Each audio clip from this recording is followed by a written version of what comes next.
All right, let's talk about something that sounds like it's straight out of a comic book: telepathy. But what if it's not about superpowers or sci fi? What if it's actually biology? That's what we're digging into today. I mean, this is the big one, right? Mind reading. The idea of sending a thought directly to someone else. No words, no text, no body language, just pure thought. It sounds impossible, right?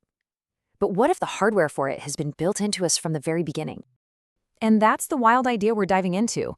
We're going to set aside all the paranormal stuff, all the magic, and look at a new theory, one that suggests thought transfer could be a natural, if incredibly subtle, form of biological communication, all thanks to the electromagnetic fields our bodies are generating every single second. Okay, so let's unpack this new way of looking at an old mystery. To even get a handle on it, we first need to get friendly with a fundamental property of, well, every living thing on the planet. Think about it. Every time your heart beats, every single neuron that fires in your brain, it creates a tiny spark of electricity. And a basic rule of physics is where you have electricity, you also get magnetism. Bio-Electromagnetism is the science that studies these fields. And this isn't some fringe idea, folks. It's a real, measurable part of how our bodies work. Now, here's where things take a really interesting turn. When you think thoughts, you obviously think brain, right? But, according to this theory, the brain is just one piece of the puzzle. The real engine, the transmitter, that might just be your heart. Get this, 40,000. That's the number of specialized neurons that are packed inside the human heart, forming what scientists actually call the little brain. It's a complex network that lets the heart feel, process information, and even remember things, all on its own, independent of the brain up in your skull. So what you have is this constant chatter, this two-way conversation happening between your heart and your brain. But here's the kicker. It's not a 50-50 conversation. Not even close. The heart is actually sending way more information up to the brain than the brain sends down. These signals from the heart literally shape our emotions and how we perceive the world. It's a partnership. And this is absolutely crucial.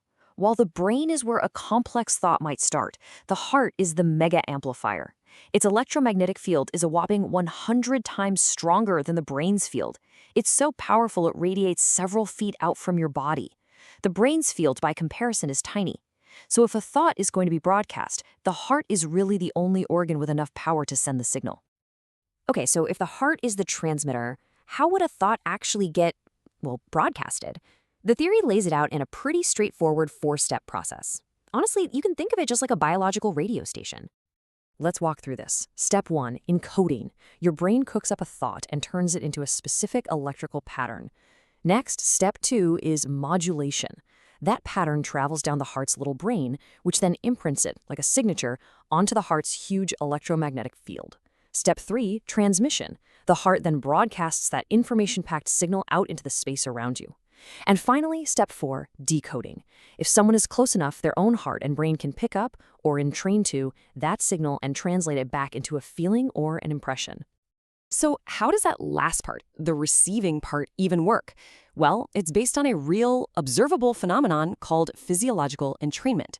You've probably seen this with things like pendulum clocks or tuning forks. You get one strong, stable rhythm going, and it can literally pull a weaker rhythm nearby into sync with it. The theory here is the same. The sender's powerful heart field tunes the receiver's heart to its frequency, and in that moment of sync, the data gets transferred. Okay, I know what you're thinking. This all leads to the big, obvious question, right? If our bodies are doing this all the time, why aren't we all just walking around hearing a constant flood of each other's thoughts? Why don't we notice this is happening? Well, the answer is pretty simple. It's because it's not like hearing a voice in your head. Not at all. This is all happening way, way below the level of your normal conscious awareness. It's like a whisper in a really crowded room, a background hum that gets completely lost in all our own internal noise and chatter. And this points to the real culprit, a little quirk of our psychology called the self-generation bias. Basically, whenever an idea or a feeling just pops into our heads, what's our first assumption? It's that we made it. It's our thought. We just don't have a mental category for a thought that came from the person sitting next to me on the bus. So the bottom line is, if you don't even know to listen for a certain signal, how could you ever learn to pick it out from the noise? We never develop the skill, that sensitivity, to tell the difference between a subtle external impression and our own thoughts. It all just gets mushed together into one internal monologue. All right, so is there any proof out there that even hints at this kind of thing being possible? Well, some of the most fascinating clues don't come from neuroscience. They come from a totally different field of medicine: organ transplantation. This is tied to a really wild hypothesis known as cellular memory. The idea is that information, and we're talking memories, preferences, even personality quirks, isn't just stored in the brain. It might be encoded in the very cells and tissues of our other organs, too. And the stories from transplant recipients are just mind-bending. You have a woman who gets a heart from a vegetarian and suddenly can't stand the taste of meat. Another person starts craving chicken nuggets and green peppers out of the blue, the donor's favorite foods. People suddenly develop a deep love for a genre of music they used to hate, which just so happened to be the donor's favorite. These cases suggest that really complex information is somehow coming along for the ride with the organ. And look, while these are individual stories, studies suggest this isn't just a one-off thing.